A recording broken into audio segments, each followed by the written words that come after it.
အသားဟင်းတွေလောက်လဲဈေးမကြီးပဲနဲ့ထမင်းကလည်းစားလို့မရမယ်အဲ့ဒီဟင်းအတွက်ဆက်ကလေးကိုပြောပြမှာပဲဖြစ်ပါတယ်ရှင်ဒါလေးကတော့ကစွန်းရွက်ကြော်လေးနဲ့ဘဲဥအာလူချက်လေးပဲဖြစ်ပါတယ်ရှင်ကစွန်းရွက်လေးကိုအရင်ဆုံးကြော်ပါမယ်ဒါပေမဲ့ကျမတို့အိမ်မှာဒီနေ့တက်တက်လို့စားမဲ့သူတယောက်ရှိတာကြောင့်ကျမကအချုံမုတ်လေးနဲ့စားလေးနဲ့ပဲရိုးလေးပဲကြော်လိုက်ပါတယ် QC လေးစက်သားမှုတွေမထဲတော့ဘဲနဲ့ပေါ့နော်ကစွန်းရွက်လေးရပြီဆိုလို့ရှိရင်တော့ပကံထဲမှာဖယ်ထားပြီးတော့ကစွန်းရွက်ကြော်တဲ့ဦးလေးထဲမှာပဲဘဲဥလေးကိုပြုတ်လိုက်ပါတယ်ရှင်ဘဲဥလေးကိုပြုတ်ထားတဲ့စင်မှာကျမကအာလူလေးတို့အခွန်နာပြီးစားဆွနဲ့ချုံမုံနေထားလိုက်ပါမယ်ဘဲဥပြုတ်တာလေးရပြီဆိုလို့ရှိရင်တော့အာလူလေးကိုအရင်ဆုံးကြော်ပါမယ်ရှင်အာလူလေးကို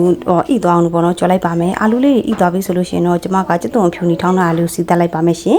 စီတက်ပြီးစီတက်တာရပြီဆိုလို့ရှိရင်တော့ရေလေးကိုအမြုပ်ထည့်လိုက်ပါမယ်ရေထည့်ပြီးဆိုလို့ရှိရင်တော့ခုနဘဲဥအခွန်နာထားတဲ့ဘဲဥလေးကိုကျမထည့်လိုက်ပါမယ်ပြီးရင်အချုံမုတ်ကဲစားရင်ငပြားကြီးအနေငယ်စီထည့်လိုက်ပါမယ်ရှင်ပြီးရင်ဖုံးလေးအုပ်တက်ထားလိုက်မယ်ဖုံးလေးအုပ်ပြီးတက်ထားလိုက်တာဟင်းရည်လေးပေါ်လာပြီဆိုလို့ရှိရင်တော့ခုနကကြော်ထားတဲ့အာလူလေးကိုထည့်မှာပဲဖြစ်ပါတယ်ရှင်အာလူလေးထည့်မယ်မဆလာလေးအုပ်လိုက်မယ်ပြီးလို့ရှိရင်အာလူလေးတွေပိုဣသွားစေဖို့အတွက်ရေကြက်အေးလေးနဲ့ငယ်ထည့်လိုက်ပါတယ်ရှင်အခုဆိုလို့ရှိရင်တော့ဘဲဥအာလူခင်းလေးရပါပြီရှင်